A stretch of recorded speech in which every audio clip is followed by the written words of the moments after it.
ನೀವಿನ್ನೂ ನಮ್ಮ ಚಾನಲ್ಗೆ ಸಬ್ಸ್ಕ್ರೈಬ್ ಆಗಿಲ್ಲ ಅಂದರೆ ಈ ಕೂಡಲೇ ಸಬ್ಸ್ಕ್ರೈಬ್ ಬಟನ್ನ ಒತ್ತಿ, ಹಾಗೆ ಪಕ್ಕದಲ್ಲೇ ಇರುವಂತಹ ಬೆಲ್ ಐಕಾನ್ನ ಒತ್ತಿ. ಇದರಿಂದಾಗಿ ನಮ್ಮ ಹೊಸ ವಿಡಿಯೋಗಳ ಅಪ್ಡೇಟ್ಸ್ ನಿಮಗೆ ಸಿಗುತ್ತೆ.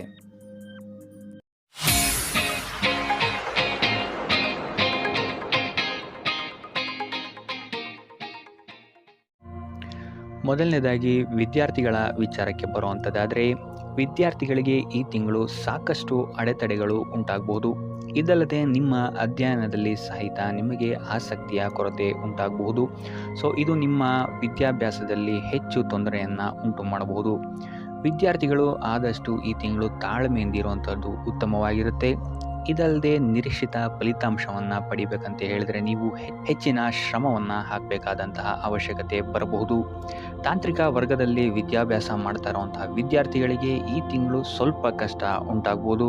ಇನ್ನು ಪರೀಕ್ಷೆಯ ನಿರೀಕ್ಷೆಯಲ್ಲಿರುವಂತಹ ವಿದ್ಯಾರ್ಥಿಗಳಿಗೆ ಒತ್ತಡ ಹೆಚ್ಚಾಗಲಿದೆ. ಕಠಿಣ ಪರಿಶ್ರಮದಿಂದ ಸ್ಪರ್ಧಾತ್ಮಕ ಪರೀಕ್ಷೆಗಳಲ್ಲಿ ಉತ್ತಮ ಅಂಕವನ್ನು ಪಡೆಯುವಂತಹ ಸಾಧ್ಯತೆಗಳಿವೆ. ಆದರೆ ಸ್ಮರಣಾಶಕ್ತಿಯನ್ನು ವೃದ್ಧಿಸುವಂತಹ ಅಭ್ಯಾಸಗಳನ್ನು ನೀವು ರೂಢಿ ಮಾಡ್ಕೊಬೇಕು. ಕ್ರೀಡೆಯಲ್ಲಿ ತೊಡಗಿರುವಂತಹ ವಿದ್ಯಾರ್ಥಿಗಳಿಗೆ ಈ ತಿಂಗಳು ಅತ್ಯುತ್ತಮವಾದಂತಹ ಫಲ ದೊರೆಯಲಿದೆ. ಒಟ್ಟಾರೆಯಾಗಿ ಈ ತಿಂಗಳು ವಿದ್ಯಾರ್ಥಿಗಳಿಗೆ ಮಿಶ್ರ ಫಲ ಅಂತಲೇ ಹೇಳ್ಬೋದು. ಇನ್ನು ಕುಟುಂಬ ವಿಚಾರಕ್ಕೆ ಬರುವಂಥದ್ದಾದರೆ, ಈ ತಿಂಗಳು ನಿಮ್ಮ ವೈವಾಹಿಕ ಜೀವನದಲ್ಲಿ ಸ್ಥಿತಿಗತಿಗಳು ಉತ್ತಮವಾಗಿರುತ್ತೆ ಅಂತ ಹೇಳ್ಬೋದು. ಇದಲ್ಲದೆ ಸಂಗಾತಿಯೊಂದಿಗೆ ಯಾವುದೇ ರೀತಿಯಾದಂತಹ ಗೊಂದಲಗಳು ಈ ತಿಂಗಳು ಉಂಟಾಗೋದಿಲ್ಲ ಅಂತ ಹೇಳ್ಬೋದು. ಆದರೆ ಹಣಕಾಸಿನ ವಿಚಾರದಲ್ಲಿ ನಿಮ್ಮ ಕುಟುಂಬ ಅಥವಾ ನಿಮ್ಮ ಸಂಗಾತಿಯೊಂದಿಗೆ ಸ್ವಲ್ಪ ವಾದ ವಿವಾದಗಳು ಬೆಳೆಯಬಹುದು. ಆದ್ದರಿಂದ ಹಣದ ವಿಚಾರದಲ್ಲಿ ಸ್ವಲ್ಪ ಗಮನವನ್ನು ಕೊಡುವಂಥದ್ದು ಉತ್ತಮವಾಗಿರುತ್ತೆ. ಇದಲ್ಲದೆ ನಿಮ್ಮ ಮಾತಿನ ಮೇಲೂ ಸಹಿತ ನೀವು ನಿಗಾ ಇಡುವಂಥದ್ದು ಉತ್ತಮವಾಗಿರುತ್ತೆ. 3ನೇ ವಾರದಿಂದ ಕುಟುಂಬಕ್ಕೆ ಸಂಬಂಧಿಸಿದಂತಹ ವಿಷಯಗಳಲ್ಲಿ ನಿಮಗೆ ಉತ್ತಮವಾದಂತಹ ಸಮಯವಿರುತ್ತೆ ಅಂತ ಹೇಳ್ಬೋದು. ಪೋಷಕರ ಆಶೀರ್ವಾದ ವ್ಯವಹಾರಗಳಿಗೆ ಅದ್ಭುತವಾದಂತಹ ಲಾಭವನ್ನು ನಿಮಗೆ ತಂದುಕೊಡುತ್ತೆ ಅಂತ ಹೇಳ್ಬೋದು. ಮಕ್ಕಳ ಆರೋಗ್ಯದ ಬಗ್ಗೆ ನಿಗಾ ವಹಿಸುವಂಥದ್ದು ಉತ್ತಮವಾಗಿರುತ್ತೆ. ಇನ್ನು ಸಂತಾನದ ಅಪೇಕ್ಷೆಯಲ್ಲಿರುವಂಥವರಿಗೆ ಈ ತಿಂಗಳು ಸಿಹಿ ಸುದ್ದಿ ಸಿಗುವಂತಹ ಸಾಧ್ಯತೆಗಳು ಹೆಚ್ಚಿದೆ. ಕುಟುಂಬ ಸದಸ್ಯರಿಂದ ಈ ತಿಂಗಳು ನಿಮಗೆ ಉತ್ತಮವಾದಂತಹ ಬೆಂಬಲವು ಸಹಿತ ಸಿಗುತ್ತೆ ಅಂತ ಹೇಳ್ಬೋದು. ಒಟ್ಟಾರೆಯಾಗಿ ಕುಟುಂಬ ವಿಚಾರದಲ್ಲಿ ಈ ತಿಂಗಳು ನಿಮಗೆ ಅತ್ಯುತ್ತಮವಾಗಿದೆ ಅಂತಲೇ ಹೇಳ್ಬೋದು.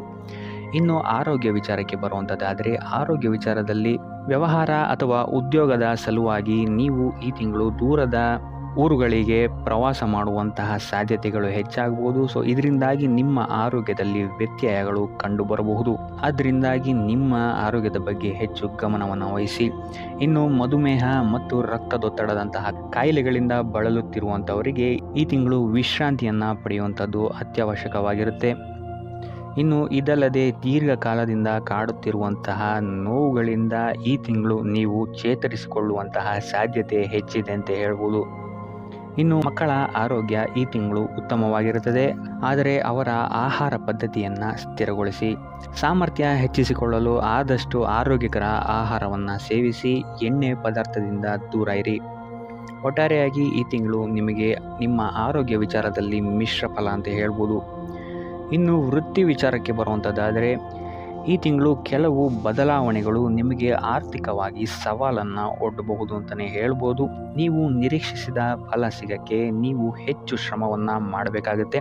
ಯಾಕಂತ ಹೇಳಿದರೆ ನೀವು ಅಂದುಕೊಂಡಂತಹ ಸ್ಥಿತಿಗತಿಗಳು ನಿಮ್ಮ ಕಣ್ಮುಂದೆ ಬರಲ್ಲ ಅಂತಲೇ ಹೇಳ್ಬೋದು. ಆದ್ದರಿಂದ ಸ್ಥಿತಿಗತಿಗಳೇ ಬೇರೆಯಾಗಿರೋದ್ರಿಂದಾಗಿ ನಿಮ್ಮ ಕಾರ್ಯವೈಖರಿಯನ್ನು ಸಹಿತ ನೀವು ಬೇರೆ ಮಾಡ್ಕೊಬೇಕಾಗುತ್ತೆ. ಈ ತಿಂಗಳು ನಿಮಗೆ ಹೆಚ್ಚು ಕಾರ್ಯಗಳಲ್ಲಿ ಅಡೆತಡೆಗಳು ಹೆಚ್ಚಾಗಲಿದೆ. ಮೇಲಾಧಿಕಾರಿಗಳೊಂದಿಗೆ ಕೆಲವು ಸಮಸ್ಯೆಗಳು ಮತ್ತು ತಪ್ಪು ಗ್ರಹಿಕೆಗಳು ನಿಮ್ಮನ್ನು ಸ್ವಲ್ಪ ಕಾಡಬಹುದು. ಇದು ನಿಮ್ಮ ಕೆಲಸದ ಸ್ಥಳದಲ್ಲಿ ನಿಮಗೆ ಕಷ್ಟವನ್ನು ಸಹಿತ ಹೆಚ್ಚು ಮಾಡಬಹುದು. ಆದ್ದರಿಂದ ನಿಮ್ಮ ಮೇಲಾಧಿಕಾರಿಗಳೊಂದಿಗೆ ಘರ್ಷಣೆಯನ್ನು ಈ ತಿಂಗಳು ಆದಷ್ಟು ತಪ್ಪಿಸೋದಕ್ಕೆ ಟ್ರೈ ಮಾಡಿ. ಇದಲ್ಲದೆ ಈ ತಿಂಗಳು ನಿಮ್ಮಲ್ಲಿ ಆಕ್ರಮಣಕಾರಿ ವರ್ತನೆಯು ಸಹಿತ ಹೆಚ್ಚಾಗಬಹುದು. ಇದರಿಂದಾಗಿ ಇಲ್ಲಿ ನಿಮ್ಮ ಕಾರ್ಯಕ್ಷೇತ್ರದಲ್ಲಿ ಇದು ಹೆಚ್ಚಿನ ತೊಂದರೆಯನ್ನು ಸಹಿತ ನಿಮಗೆ ಕೊಡಬಹುದು. ಆದ್ದರಿಂದ ನಿಮ್ಮ ಭಾವನೆಗಳ ಬಗ್ಗೆ ಸ್ವಲ್ಪ ಗಮನ ವಹಿಸುವಂಥದ್ದು ಉತ್ತಮವಾಗಿರುತ್ತೆ. ಯಾರೊಂದಿಗೂ ಕಾರ್ಯಕ್ಷೇತ್ರದಲ್ಲಿ ವಾದ ವಿವಾದವನ್ನು ತಪ್ಪಿಸಿ ಆದಷ್ಟು ತಾಳ್ಮೆಯಿಂದಿರಲು ಪ್ರಯತ್ನಿಸುವಂಥದ್ದು ಉತ್ತಮವಾಗಿರುತ್ತೆ.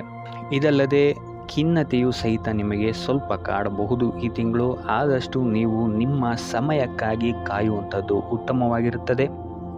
ಆದ್ದರಿಂದ ಒಟ್ಟಾರೆಯಾಗಿ ಕಾರ್ಯಕ್ಷೇತ್ರದಲ್ಲಿ ನಿಮಗೆ ಈ ತಿಂಗಳು ಸಾಮಾನ್ಯ ಫಲ ಅಂತ ಹೇಳ್ಬೋದು. ಇನ್ನು ಹಣಕಾಸಿನ ವಿಚಾರಕ್ಕೆ ಬರುವಂಥದ್ದಾದರೆ, ಹಣಕಾಸಿನ ವಿಚಾರದಲ್ಲಿ ಈ ತಿಂಗಳು ನಿಮ್ಮ ಬೆಳವಣಿಗೆ ನಿಧಾನಗತಿಯಲ್ಲಿ ಸಾಗುತ್ತೆ ಅಂತ ಹೇಳ್ಬೋದು.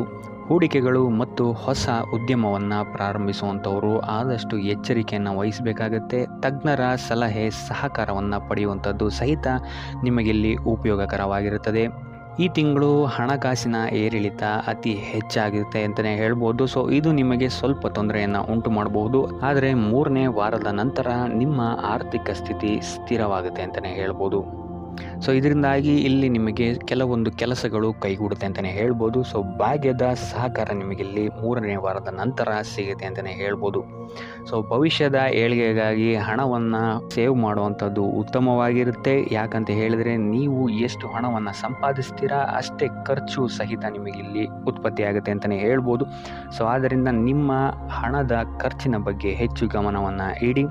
ಇದಲ್ಲದೆ ಯಾವುದೇ ಯೋಜನೆ ಇಲ್ಲದೆ ಹೂಡಿಕೆಗಳನ್ನು ಮಾಡಬೇಡಿ. ಹಣದ ಒಳಹರಿವು ಹೆಚ್ಚಾಗಿದ್ರೂ ಸಹಿತ ನಿಮ್ಮ ಖರ್ಚಿಗೂ ಸಹಿತ ಇದು ದಾರಿ ಮಾಡಿಕೊಡುತ್ತೆ ಅಂತಲೇ ಹೇಳ್ಬೋದು. ಸೊ ಆದ್ದರಿಂದ ಹಣದ ವಿಚಾರದಲ್ಲಿ ಹೆಚ್ಚು ಗಮನವನ್ನು ವಹಿಸುವಂಥದ್ದು ಈ ತಿಂಗಳು ಉತ್ತಮವಾಗಿರುತ್ತೆ. ಇನ್ನು ಉಪಾಯ ವಿಚಾರಕ್ಕೆ ಬರುವಂಥದ್ದಾದರೆ, ಗಣಪತಿಯ ಪೂಜೆಯನ್ನು ಮಾಡುವಂಥದ್ದು ವಿದ್ಯಾರ್ಥಿಗಳಿಗೆ ಮತ್ತು ವ್ಯಾಪಾರಿಗಳಿಗೆ ಈ ತಿಂಗಳು ಉತ್ತಮ ಫಲವನ್ನು ನೀಡುತ್ತೆ ಅಂತಲೇ ಹೇಳ್ಬೋದು. ಸೊ ಇದಾಗಿತ್ತು ಈ ತಿಂಗಳ ನಿಮ್ಮ ರಾಶಿ ಭವಿಷ್ಯ.